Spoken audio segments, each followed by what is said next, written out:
Assalamualaikum warahmatullahi wabarakatuh. Bismillahirrahmanirrahim. Alhamdulillahi rabbil alamin. Wassalatu wassalamu ala sayyidil mursalin wa imamil muttaqin wa ala alihi wa ashabihi ajma'in. Amma ba'd. Muslimin muslimat yang dirahmati Allah, pengurusi majlis, pengurusi masjid Sultan Nazrin Mu'izzuddin Shah, muslimin muslimat yang dirahmati Allah. Jadi alhamdulillah, kita umat Islam di seluruh dunia menyambut ataupun memperingati sambutan Al-Isra dan Mi'raj. Satu perkara yang lebih daripada mukjizat, kerana tidak ada apa-apa cabaran daripada Allah, dan tak ada orang yang mampu melakukan benda tersebut. Ia merupakan satu hadiah Allah Ta'ala kepada Sayyidina Rasulullah SAW. Tanpa jemu kita menyambut ataupun memperingati malam Al-Isra dan Mi'raj, yang merupakan tarikh yang penting, walaupun ulama berbeza pandangan bila berlaku, sama ada 27 Rejab ataupun hari apapun, yang penting dia berlaku. Dan dia bukan mukjizat seperti yang lain, dia merupakan tanda-tanda kekuasaan Allah, sebab tak ada cabaran. Satu benda yang besar, kejadian yang masyarakat Mekah mengalami kebingungan. Ia bukan benda yang bercanggah dengan akal. Selalu orang sebut tidak logik. Dia benda yang logik, tetapi akal rasa pelik. Kerana selalunya orang pergi di zaman dulu ke Baitul Maqdis, ke Palestin dalam 2-3 bulan.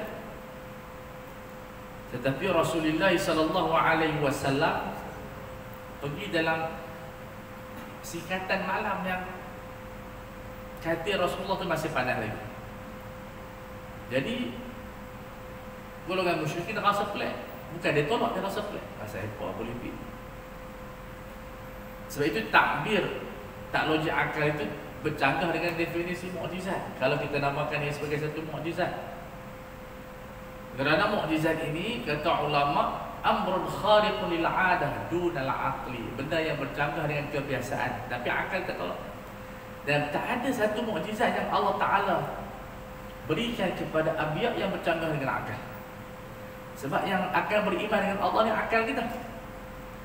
Sebab itu kita kena perbetulkan ibarat kita. Isra dan Mi'raj, benda yang di bawah kawalan akal, tetapi akal berasa pelik. Sebab akal selalu tengok macam mana api menjadi sejuk. Akal boleh terima api jadi sejuk, kita boleh bayangkan. Cuma akal rasa pelik, api ni dia panas. Sebab itu ibarat yang tepat bukan tak logik akal, tapi tak logik adat. Sebab kalau kita sebut tak logik akal, dia bercanggah dengan definisi mukjizat. Mukjizat ini benda yang bercanggah dengan adat, tetapi akal tidak menyanggah. Sebab zaman sekarang ni dengan ada penerbangan, kita tak tolak lah 2 jam lah kalau Palestin ke Mekah.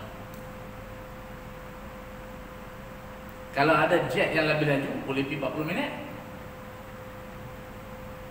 Jadi benda itu benda yang biasa di zaman sekarang, tapi benda yang luar biasa di zaman dahulu. Dan yang luar biasa lagi, naik ke langit. Dan manusia alhamdulillah dah sampai ke bulan. Walaupun tak naik ke langit, dah sampai ke bulan. Tapi maknanya, apa yang Allah Ta'ala bagi kepada Rasulullah, akal boleh terima. Sebab itu dia beriman. Cuma mula-mula tu pening sikit. Sebab kita kena faham kebiasaan dengan akal. Akal ni maksud apa? Akal ni makna dia boleh bayangkan. Dan kita boleh bayangkan orang tu boleh terbang, Superman ni boleh buat terbang. Tapi ini bukan Superman, ini bukan cerita Superman. Superman cerita bohong. Ini hakikat. Sebab itu Allah Ta'ala mulakan dengan Subhan. Subhanalladzi asra bi'abdihi laylan minal masjidil harami ilal masjidil aqsa aqsa alladhi barakna hawlahu linuriyahu min ayatina. Tak, cerita ni cerita besar. Sebab itu Allah Ta'ala mulakan dengan kalimah subhana, kalimah yang mentanzihkan Allah daripada sifat kekurangan. Sebab itu dalam hadis yang sahih riwayat Bukhari daripada Abi Hurairah, di mana Rasulullah bersabda, kalimatani habibatani ila rahman, khafifatani ala lisan, thaqilatani fil mizan, subhanallahi wa bihamdihi, subhanallahil azim. Hadis yang terakhir dalam Sahih Bukhari. Selalunya ulama akan buat majlis sebab hadis ni hadis besar. Dua kalimah yang paling Tuhan suka dan ringan, kita tak pernah sebut seperti ibadat yang lain, tetapi timbangan yang sangat berat, yaitu subhanallah wa bihamdihi, subhanallahil azim. Kalimah subhana ini, kata Al-Imam Ibn Kathir rahimahullah, kalimah yang Allah Ta'ala ilhamkan kepada malaikat untuk bertasbih kepada Allah, dan kemudiannya kita yang mengamalkan. Wa nahnu nusabbihu bihamdika wa nuqaddisu lak. Sebelum kita dicipta ini, malaikat dah bertasbih lama. Sebab kalimah ini Tuhan suka. Kalimatani habibatani ila rahman, sangat suka, tapi ramai orang tak buat, termasuk saya sendiri. Dan kita kena memperbanyakkan. Sebab itu bila kita sambut Isra Mi'raj, kalimah yang pertama adalah subhanallah. Kita nak membesarkan Allah tadi. Tapi kalimah subhana ini tasbih, kalimah yang ajaib, kerana disebut dalam Al-Quran dalam 4 bentuk, dalam 4 sirah. Yang pertama ismul masdar seperti subhana, kemudian dalam bentuk al-fi'lul madhi, makna benda past tense.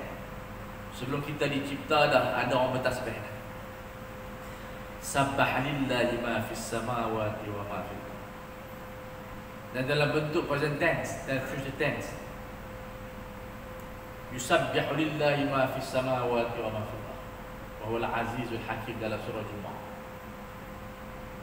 Dan dalam bentuk ayat perintah, sabbih isma rabbikal a'la alladhi khalaqa fasawwa walladhi qaddara fahada. Nak menunjukkan kalimah subhana kalimah yang besar. Sebelum kita diciptakan dah ada orang bertasbih. Sampai lah ni, sampai akan datang ada orang bertasbih, ada makhluk yang bertasbih, cuma kita tak faham. Dan kita sendiri diperintah untuk bertasbih. Dan kalau kita tak bertasbih, Allah sendiri yang bertasbih untuk diri. Subhanalladzi. Dan diletakkan kalimah alladzi yang disebut dalam bahasa Arab semata-mata. Kalimah alladzi ini dia panggil adatul qasr. Makna dialah Tuhan yang satu-satunya, bukan orang lain. Ini bukan cerita Nabi terbang sendiri. Rasulullah diterbangkan, diperjalankan. Maka disebut subhanalladzi asra. Dialah Tuhan yang memperjalankan, bukan Rasulullah berjalan sendiri.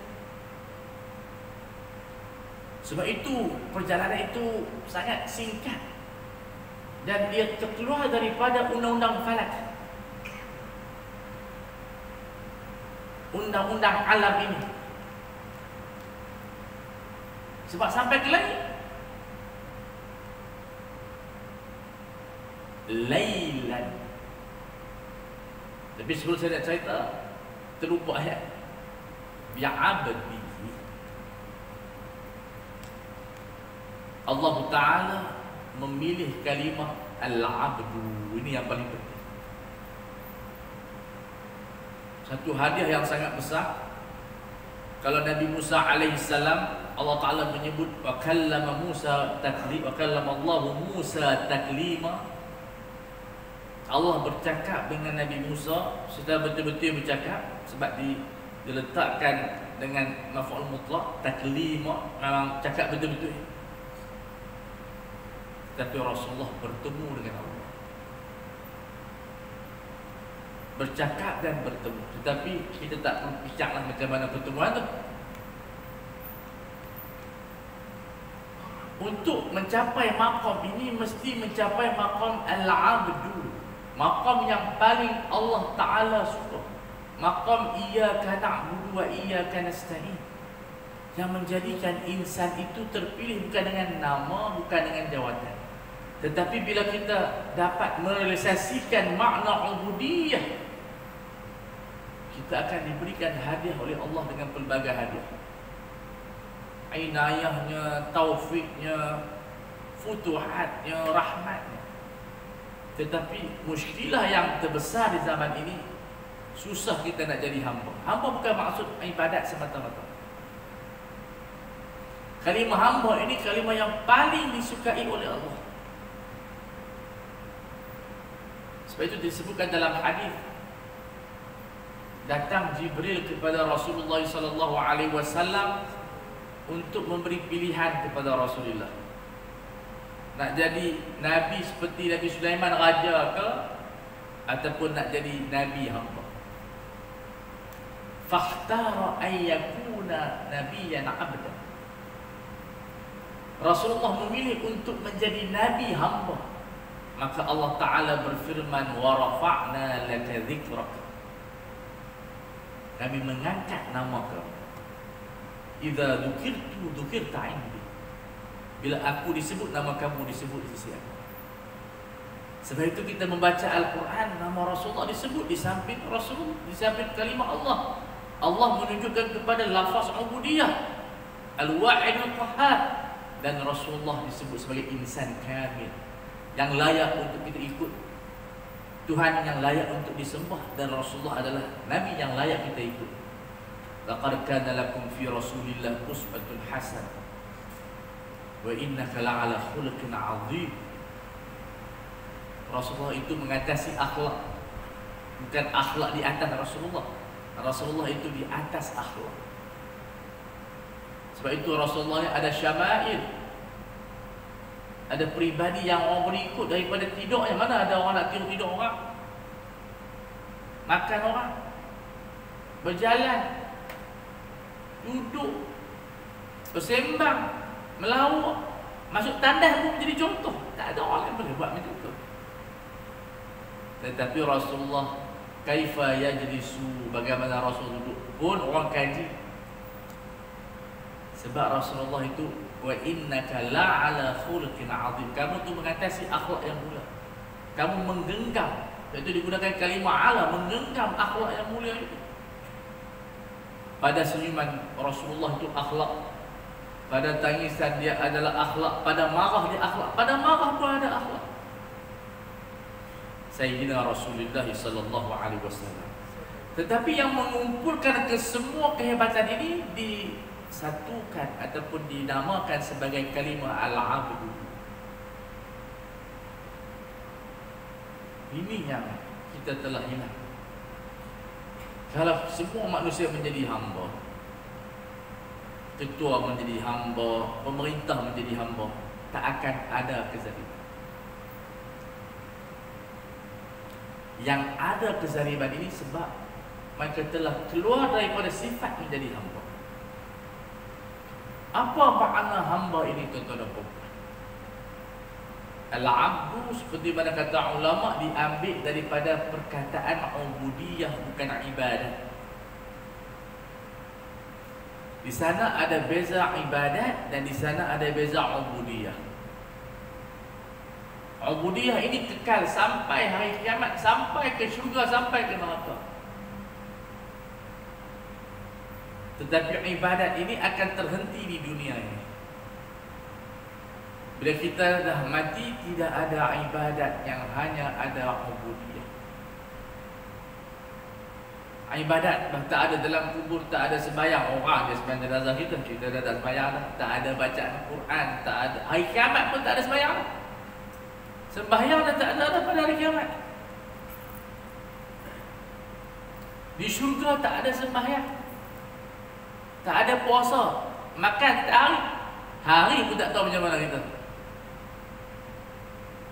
Kencing tak ada, berak tak ada, tidur tak ada, tua tak ada, umur tak meningkat. Ajaib. Tuhan yang mencipta. Hamba diambil daripada perkataan ubudiyah. Ubudiyah ni kekal dibawa di mana-mana. Dan apa makna ubudiyah? Ubudiyah maknanya at-tadhallul wal khudu', tunduk dan patuh kepada Allah. Perasaan dalaman kita. Ada orang melakukan ibadat tapi takabur. Dia sombong dengan ibadat dia, lalu memandang rendah kepada orang lain. Seperti yang disebut oleh Ibnu Athaillah Sakandari dalam hikam dia, rubbama fataha laka bab at-ta'ah wala fataha laka bab al-qabul. Kemungkinan Allah Ta'ala buka pintu kepada kamu rajin buat ibadat, tapi kamu tak dibuka pintu qabul kerana ujub dan riya. Dalam hadis yang sah yang lain, inna ahadakum la ya'malu bi'amali ahli jannati hatta yakuna bainahu wa bainaha dhira'un fayasbiqu alayhi al-kitab fayamalu bi'amali ahli an-nar fayadkhulun nar. Di kalangan kamu ada yang beramal soleh seperti amalan ahli syurga, sampai saat di antara syurga dengan dia sejengkal saja, kemudian ditakdirkan masuk neraka. Dia beramal pada penghujung hidupnya dengan amalan api neraka, dia masuk neraka. Kata ulama kerana dia ego, sombong dan ujub dengan ibadat.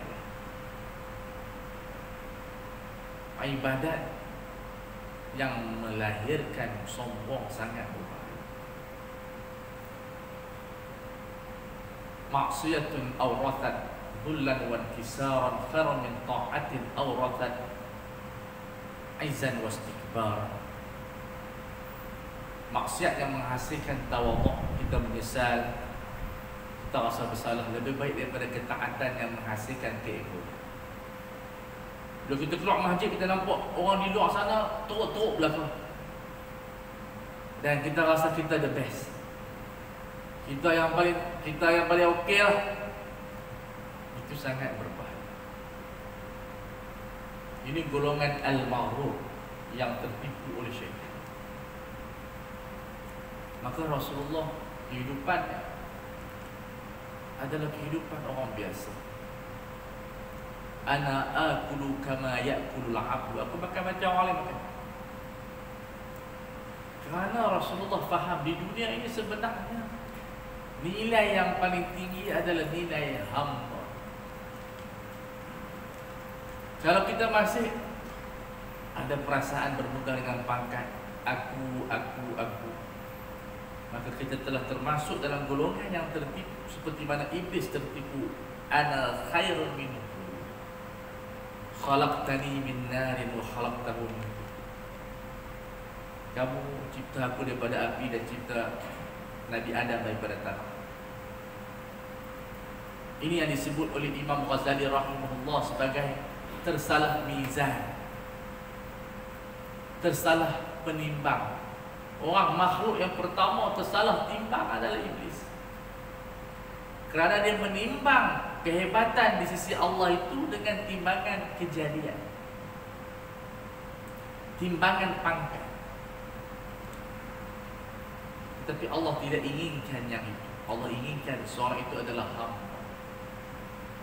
Sebab itu kata ulama, kalimah ini dipilih kerana kalimah ini yang kalimah yang paling keramat. Ana al-'abd. Kita perkenalkan kepada orang, saya adalah hamba Allah. Kalimah yang ada. Begitulah adat orang-orang soleh bila memperkenalkan dirinya kepada orang lain. Ana al-'abdul faqir ilaihi. Aku adalah hamba Allah yang lemah. Bukan salah kita memperkenalkan pangkat, tapi kena tengok tempat. Di pejabat, okey, sebab kita nak tahu siapa bos, siapa tak bos. Tapi di masjid, bukan tempat memperkenalkan pangkat. Di kalangan masyarakat, bukan digunakan untuk memperkenalkan pangkat. Sebab dia akan berlakunya tabaqah, akan berlakunya jurang.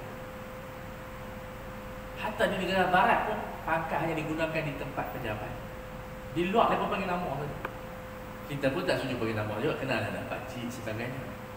Tapi kita berinteraksi dengan hamba.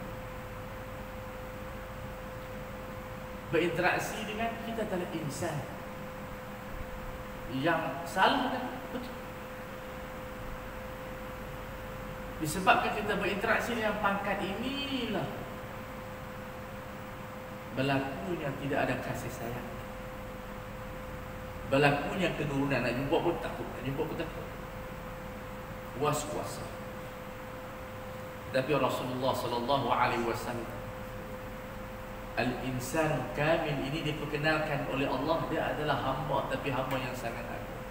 Al-abdu abdun mahma ala. Hamba tetap hamba walaupun pangkat dia setinggi mana, tapi dia memperkenalkan dirinya adalah hamba. Seperti mana cerita seorang raja, bila dia nak mati dia kata apa? Dia berdoa kepada Allah, ya man la yazulu mulku irham ala man yazulu mulku. Wahai Tuhan yang kekal kekuasaannya, kesianan kepada raja yang hilang kekuasaannya. Kalimah abdu ini kalau kita mampu memahaminya, menjadi insan yang berkhidmat, menjadi insan yang simple, menjadi insan yang penyayang, sangat besar rahmat dalam kehidupan. Ini yang kita pelajari daripada sirah Rasulullah sallallahu alaihi wasallam. Bukan kita nak buat pangkat kita, bukan kita nak buat kedudukan kita, tetapi jiwa kita sentiasa dekat dengan Allah. Allah tidak memandang apa-apa. Al-Imam Sidi Abdul Qadir Jilani ataupun Imam Junaid rahimahullah, bila dia meninggal dunia, anak murid dia mimpi dia. Maka dia bertanya kepada tok guru dia, ma fa'alallahu bika ya Syekh? Apa yang Tuhan buat kat hang, Syekh? Dia kata, Syekh tak ada manfaat dengan kubur. Ni kita duk bangga Syekh, tok guru, ustaz, tak ada apa. Dia kata, hang duk panggil aku Syekh, tak ada manfaat dalam kubur. Malaikat pun tak intro Syekh lah. Dia tanya sama kan. Yang ada dia kata 2 rakaat tahajud yang memberi manfaat kepada aku. Di dunia kita akan memperkenalkan kita. Kita akan sebut satu-satu dalam CV kita, berapa banyak pangkat kita ada. Itu kehidupan dunia, tak salah. Tapi yang salah kalau kita berinteraksi dengan jiwa. Dan itu bukan benda yang gampang, bukan benda yang senang. Kadang-kadang kalau orang tak kita ustaz pun nak syekh barang, ada. Apa salahnya kadang-kadang orang panggil nama orang kita? Kadang-kadang ada hikmah dia untuk kita tahu apa. Takkan 4 jam orang nak panggil kita ustaz. Siapa kena tidur? Ustaz tidur Ustaz. Datuk Tan Sri nak makan. Siapa kena makan pun Tan Sri. Bukan salah, tetapi kita ni kena ada rasa rimah. Bagi rimah sikit Allah. Kita memperkenalkan diri dengan hamba Allah, itu lebih baik di sisi Allah. Sayyidina Rasulullah sallallahu alaihi wasallam dalam Al-Quran tak disebut Rasul, tak disebut Nabi, disebut bi'abdihi. Sebab kalimah itu yang suka sangat. Sebab peristiwa ni besar. Jadi nak kena pilih tu nama yang paling terbaik. Sebab itu kalau kita berjaya, idza aradta an tuhaqqiq,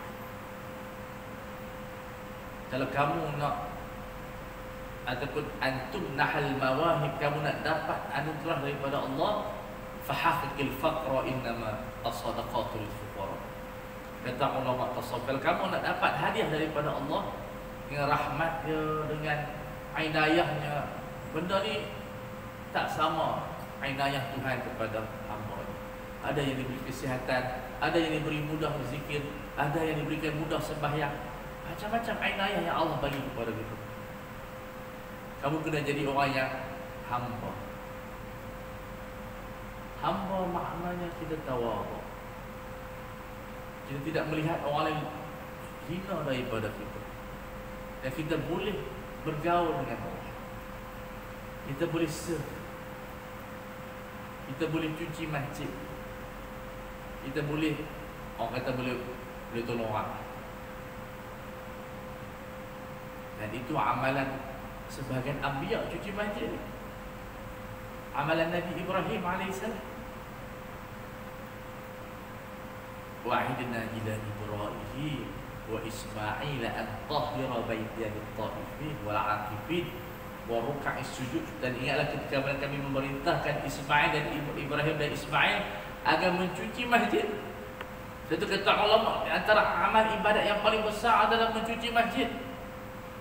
Dan ramai ulama bila pencen dia bukan dia jadi imam, dia cuci masjid. Sebab amalan Nabi Ibrahim AS pahala sangat besar.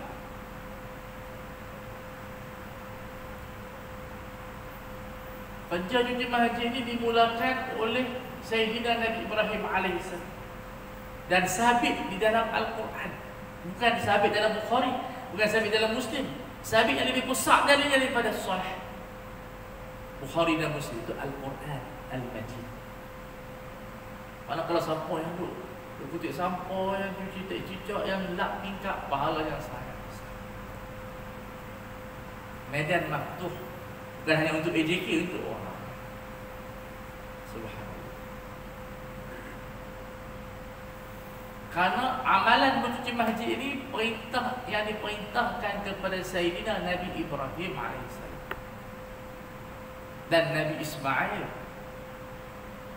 Dua-dua orang ni, ayah dengan anak, pergi cuci masjid untuk siapa yang main rokok, yang main atikah, yang main tawaf. Itu adalah hamba. Itulah sifat Sayyidina Rasulullah SAW. Sebab itu Rasulullah dipilih, diangkat. Sebab nak naik ke langit ni tak boleh orang biasa. Begitulah hal keadaan Nabi Musa AS. Kenapa Nabi Musa boleh berbicara dengan Allah? Kata ulama, sebab dia tawaduk. Pasal apa tak tawaduk? Dia tengok perempuan yang tak ada angkat telaga, dia pergi tolong angkat. Dia follow pula, duduk depan pula tu. Dia sanggup untuk bayar mahar dengan jadi orang gaji.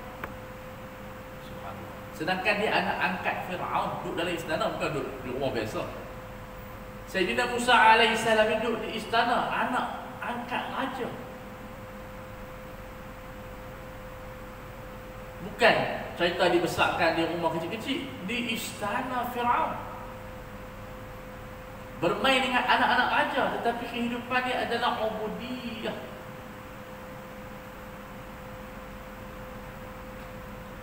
Inilah yang dikatakan maqam al-'abdu wa ibadur rahman alladzina yamshuna 'alal ardi hauna wa idza khatabahumul jahiluna qalu salam.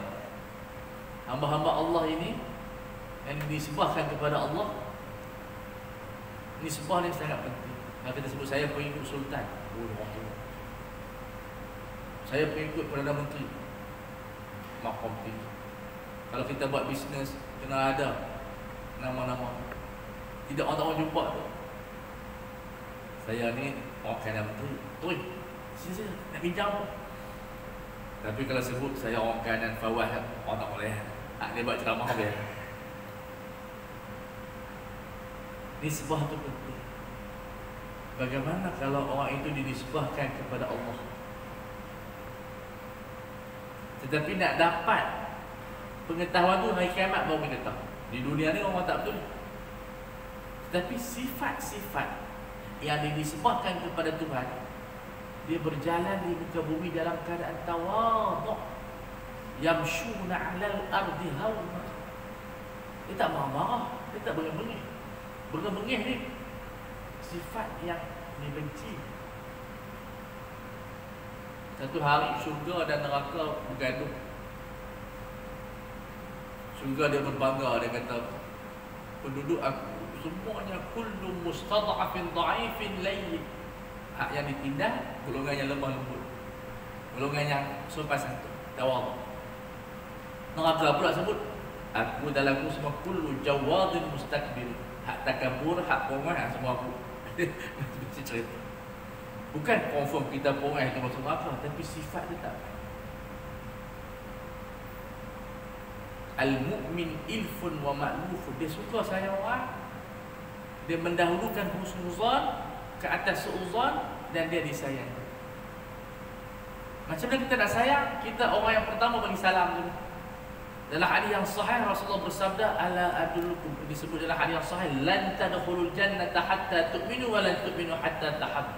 Kamu tak akan beriman sehingga kamu tak akan masuk syurga sehingga kamu beriman, dan kamu tidak akan beriman sehingga kamu sayang di antara satu sama lain. Ala adullukum bi syai'in idza fa'altumuhu tahabbtum afshu salama bainakum. Kerja yang sangat mudah. Kamu nak tahu amalan yang mana kalau kamu buat, kamu akan berkasih sayang. Sebarkan Assalamualaikum warahmatullahi. Tapi sayang sekali zaman sekarang ni, sebarkan Assalamualaikum ni tempat orang tak sedekah. Dia terkenal tu. Assalamualaikum je. Yang tak sedekah ke? Kalau kita masuk kedai, Assalamualaikum, tuan kedai suruh keluar lah. Kita nak main makan. Dia ingat ke bagi salam kita minta sedekah. Jadi simbolik hanya kepada orang yang sedekah. Orang tak sedekah, dia tak bagi salam. Kita nak baik, Assalamualaikum. Minta maaf, baik, dia tak terima. Kita penumpang, bagi salam. Jadi salam ni negatif. Wa idza huyitum bi tahiyatin fahayyu bi ahsana minha aw rudduha. Itu adab. Tapi sekarang ni rupanya yang terkenal bagi salam ni peminta sedekah kembali. Salam ni ada fadilat yang sangat besar. Kita masuk kedai, Assalamualaikum je, dia pun takut, alamak nanti tak ada apa pula. Kalau naik kapal terbang lagi tak bagi salam. Depan-depan pemugari lah, nak bagi salam seksi pula. Tak apa masuk terus. Jarang kita naik kapal terbang, bukan tak ada. Jarang kita naik kapal terbang, kita bagi Assalamualaikum. Budaya Islam yang ditinggalkan. Tapi sebenarnya budaya itulah yang menyebabkan orang tak jadi marah. Orang nak marah dia bagi salam. Lembut hati. Inilah di antara tanda-tanda al-'am. Dan bila orang kutuk dia tak balas balik. Dia hanya menyebut yang baik-baik belakang. Seorang ulama ditanya, pasal apa orang kutuk kamu tak balas dengan buruk? Dia kata, saya tak ada benda yang buruk, saya nak balas balik. Saya hanya menginfakkan apa yang ada pada saya. Dia tak reti nak bagi orang. Kita kalau orang maki bil hikmah wal maki wal hamun, dah terbiasa maki, cuma tak keluar kan. Orang cucuk sikit air. Ada kalau audiens yang pandai sikit, kalau ustaz ceramah macam tu, dia pergi try tengok, pergi maki. Tengok ustaz tu maki teruk. Tapi kita kena tahu, maki tidak mendatangkan apa-apa kebaikan. Hatta Rasulullah bersabda, la tasubbu syaitan, dalam hadis Abu Daud, jangan maki syaitan. Syaitan pun tidak kita maki, walaupun dia musuh kita, sebab tak ada faedah. Dalam hadis Abu Daud menyebutkan, siapa yang maki syaitan jangan seronok sebab namanya disebut, sehingga dia membesar seperti menjadi rumah. Ni kinayah je lah. Tapi cara dia macam mana kita berinteraksi dengan syaitan? Kita kena zikrullah. Dia akan mengicik seperti mana seekor lalat. Kita, budaya kita, kalau seperti di Kedah, budaya maki kuat. Hatta sebagai penceramah pun, ceramah pun maki tak? Saya pun pada kait. Apa yang kita ajak masyarakat maki dalam masjid? Tidak ada sunnah Rasulullah yang dibuat kajian. Ini bukan saya buat kajian, seorang pakar sunnah, nama dia Dr. Tariq Suwaidan. Dia buat kajian. Rasulullah tak pernah maki orang buat maksiat. Cerita ni keluar habis kalau bela Kedah tu, Dajjal tu benda tu biasa. Dajjal tak turun lagi, tapi kena maki Dajjal tu berkandak orang Kedah tu. Sebab kita angkat itu budaya dakwah. Hani Dajjal tu, walaupun kita melawak, tetapi tidak diizinkan oleh syarak. Dalam hadis Bukhari dalam Al-Adabul Mufrad, datang Abu Hurairah kepada Rasulullah atau sahabat yang lain, minta Rasulullah doa yang tak baik kepada musyrikin. Ud'u ya Rasulullah 'alal musyrikin. Sebab tengah mau musyrikin duk hentam kiri kanan ni. Kata Rasulullah, lam ub'ats la'anan. Aku tak diutus untuk maki orang. Innama ana rahmatul muhdah. Aku petunjuk dan penyayang. Ini kita jemput mak rempit lahabau kalau Melaka. Perak saya tak tahu bahasa bentuk perak tu. Tak belajar lagi. Tapi yang tahu Kedah Melaka. Melaka lahabau, Kedah Dajjal. Ada lagi lah tak mahu sebut cerita elok. Ada 50 perkataan di Kedah. Duk Kedah tuan-tuan dah seminggu lah, lepas tu tahu lah tak boleh ajak. Tapi kalau kita tanya pasal apa bagi? Biasa orang kena kasar. Itu bukan biasa. Itu bercanggah dengan Islam. Islam mengharamkan semua jenis maki. Daripada ada cerita-cerita hadis yang maki. Itu cerita di mahkamah. Semua hadis yang Rasulullah sebutkan perkataan agak kasar dalam 2 tempat saja. Sebagai hukuman ta'zir di mahkamah kepada pesalah dan satu lagi perang. Itu saja. Berdasarkan orang buat kajian semua hadis-hadis Rasulullah. Tiba-tiba kita ubah sunnah yang cantik ini kepada sunnah mati. Lam yakun ar-Rasul sallallahu alaihi wasallam sabat. Rasul tak pernah jadi pencaci. Ini terbukti bila kita baca sunnah-sunnah Rasulullah sallallahu alaihi wasallam. Ini adalah sifat hamba. Pernah satu ketika dalam hadis yang sahih, orang Yahudi maki Rasulullah. Assalamualaikum, mati kamu. Aisyah dengar marah. Kalau kita dengar marah, dia terus sebut celaka kamu semua pula pada bapa kamu. Macam kita ayat marah. Kata Sayyidina Rasulullah, arifqa ya Aisyah, lembut, jangan maki orang. Hatta Yahudi bila maki Rasulullah sebagai satu penduduk, Rasulullah tidak benarkan Aisyah maki dia. Ini kesilapan umat Islam. Bila orang cerca Rasulullah, kita marah tak? Tapi yang kita maki. Sebab Rasulullah tak izinkan. Kita dakwah mereka, kita buat demonstrasi, lepas itu tidak. Sebab kita faham cinta Rasulullah macam tu. Tapi ulama-ulama mengislamkan orang yang hina Rasulullah itu. Sampai pelukis yang menghina Rasulullah itu masuk Islam dan pergi ke masjid Sayyidina Rasulullah SAW menangis macam budak-budak minta ampun kepada Rasulullah. Kita kalau boleh, kalau orang kafir kata kita perang tu. Itu bukan cara Islam. Banyak kartunis yang menghina Rasulullah akhirnya menangis. Kerana ada orang yang terang. Fungsi kita bukan membalas kejahatan kita, tu mengazari kita berusaha.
Jadi kita sambung sikit.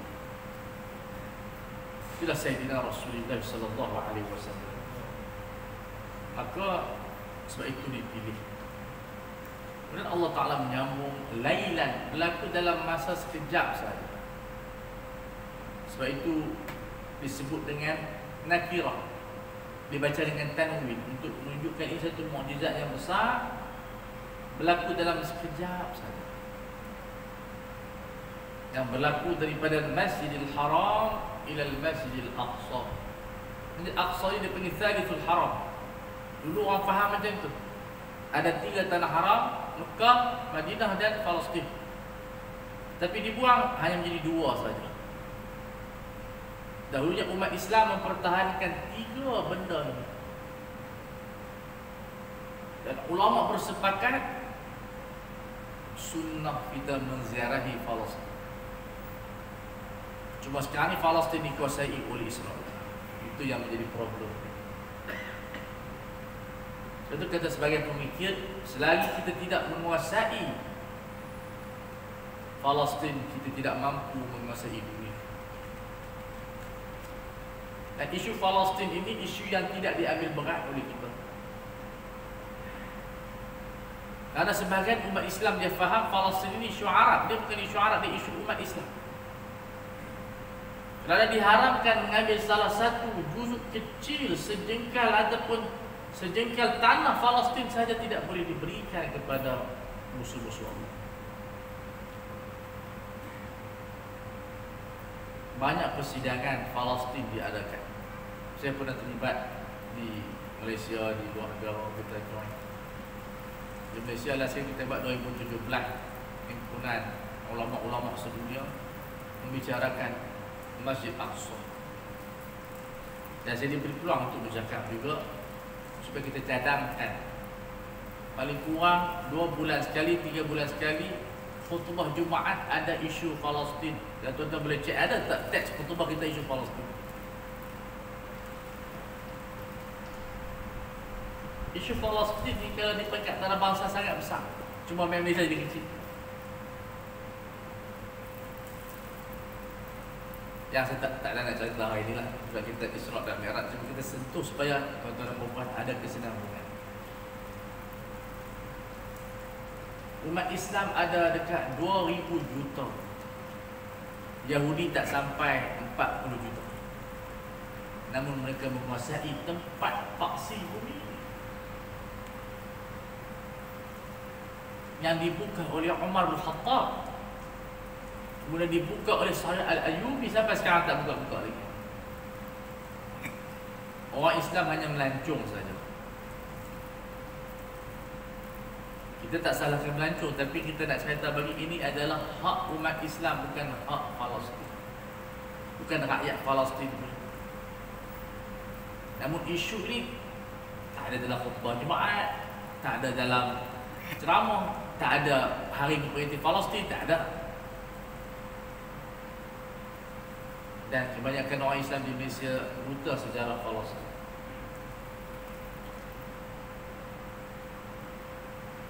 Sebab itu kita tidak mampu melawan Yahudi kerana mereka telah menguasai Palestin. Al-Aqsa itu yang pahalanya sangat besar. Sebab Al-Quran mention 2 ni, tanah haram yang merangkumi Madinah dan Al-Masjid Al-Aqsa, tempat berkumpulnya para anbiya. Namun isu ini telah ditinggalkan oleh umat Islam. Tempat ini barakat alladhi barakna haulahu. Tempat itu barakat kerana ada perkuburan anbiya, aulia. Untuk kami tunjukkan kepada Rasulullah sebahagian tanda-tanda kekuasaan kami, bukan semua, sebahagian. Abu Jahal main terkejut. Tanya pula berapa bilang tiang. Rasulullah bercerita satu-satu. Hal ini betul lah.